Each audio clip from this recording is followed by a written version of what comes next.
Coach Salas here. I'm joined by my man Tye Ruotolo. We're going to take you through a quick combat warm-up.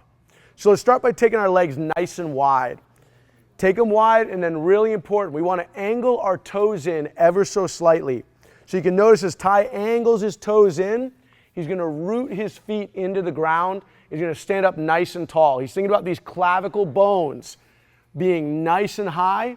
The top of his head is reaching for the ceiling. He's thinking about lifting the weight of his head off of his neck. We'll float the arms out off the sides, and let's start to reach the hips and hands away from each other. Nice and controlled. We're going to go for 10 of these. Hips reach back, hands reach forward. We're going to try to slow it down even more.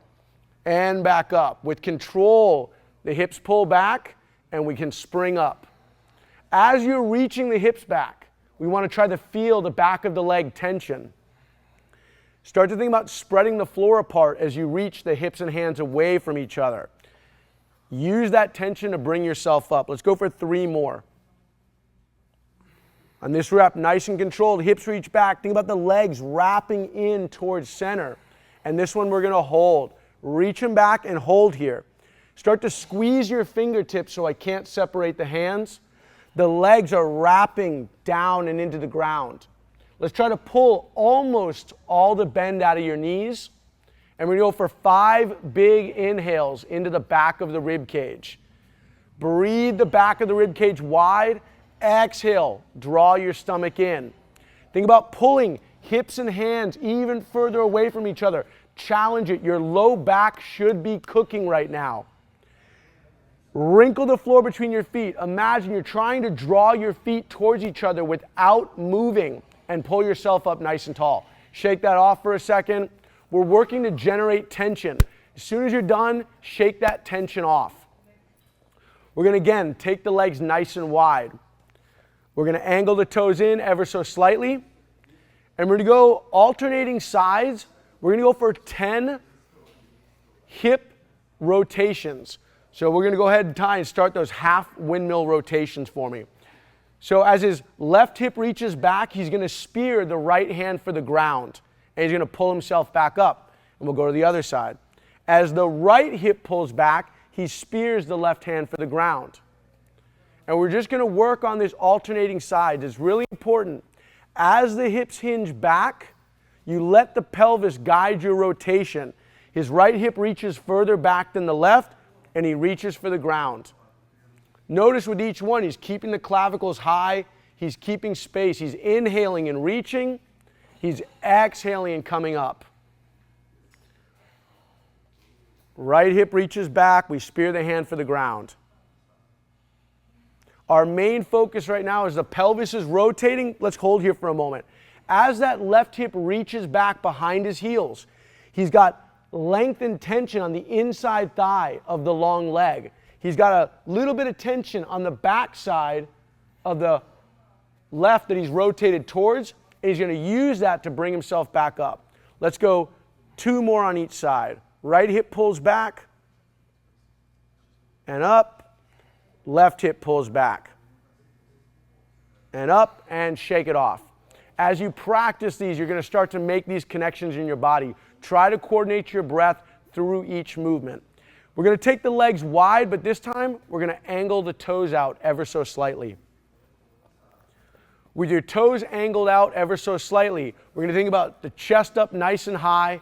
Your clavicles are high. We're lifting the weight of the head up off the neck.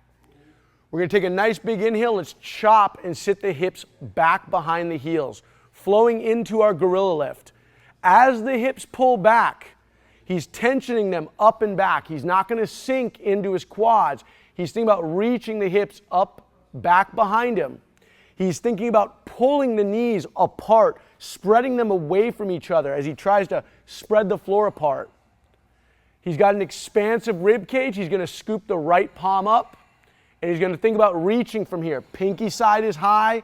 He's reaching his bum for the wall and his hand out. And then we'll switch sides. Left hand scoops up, hips reach back. We're spreading the floor apart. We're breathing, expanding. He's looking 6 to 8 feet out in front of him, pulling length into the back of his neck. Switch hands one more time. Right palm scoops up. Hips are reaching up and back. He's spreading the floor hard. Last time, left hand scoops up. Spread the floor, reach, reach, reach. Big inhale. Come up nice and tall. Shake that off for a minute. Move around. Feeling warm? Yeah. Awesome. We're going to go to the ground. We're going to set up for an 8-point plank. Watch the details and then fall in with us. We're going to have 8 points of contact on the ground. Go ahead and lay at an angle right here for me, right there. We want 8 points of contact on the ground. That means your toes are under your heels and on the ground. Your knees are on the ground, hip width apart. The elbows are on the ground, the hands are on the ground. Your elbows are going to be in front of the shoulders and in line, but they're just in front of the shoulder. Pushing the hands into the ground, you're going to pull your nose and throat away from the ground. We're going to breathe as big as we can into the back of the rib cage. Every exhale, the stomach is pulling away from the ground. As you push all 8 points of contact into the earth, the rib cage is leading to the sky. And now we squeeze the knees towards each other, the elbows towards each other, and we're focusing on a big, expansive rib cage. Every exhale, an active abdominal drawing in. As we go through 3 more inhalations here, if you feel this in your neck, shrug the shoulders down away from the ears. If you feel it in the low back, engage the abdominal on the exhale. Don't lose the integrity here. Control it back down, relax it down. We're going to go through that one more time. You want to get really good at the details. If you're feeling it in the lumbar spine, if you're feeling it in the neck, up and into the shoulders, I want you to think about making space and supporting via your breath. Here we go. 2 hands on the ground, elbows on the ground just in front of your shoulders. Your knees are on the ground, your toes are on the ground. We're going to start by pulling the nose and throat away from the earth. Push your elbows into the floor. And like a wave, you're going to breathe your spine away from the ground.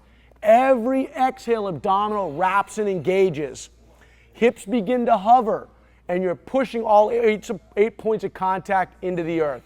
Elbows squeeze, knees squeeze, everything pulls to your belly button. Let's go 2 more big inhales.